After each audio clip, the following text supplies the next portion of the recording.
The job of founding a nation fell to this man, Charlemagne, Charles the Great. What he accomplished in the 9th century was magnificent, but it was to be haunted by a tragic legacy.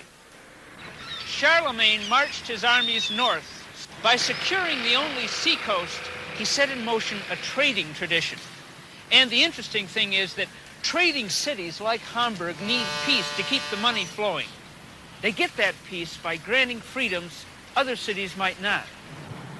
As early as 1400, citizens of Hamburg held demonstrations and managed to force concessions from the wealthy merchants who ruled the town. It was a German Magna Carta. So only in Hamburg do you find old Senate buildings and rooms like this in a rough, tough seaport like Hamburg. Rooms that reflect its long democratic history. Charlemagne had been a unifying force, but he was a man, and men die.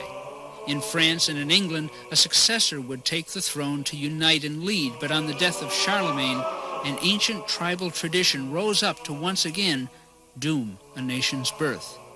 His inheritance was divided among his sons, division, and when they passed on, further division. As tiny German kingdoms were created, other nations were squeezed aside. These nations would push back, only to be again overrun by the restless German movement that would eventually bring a series of wars into our own 20th century. The Germans were creating a life, but not a nation. A good example was the Grand Duke of the state of Hesse. He was wealthy and secure in his tiny kingdom. He felt no national allegiance. In fact, he rented his troops to the British. These were the Hessians that George Washington surprised one winter morning.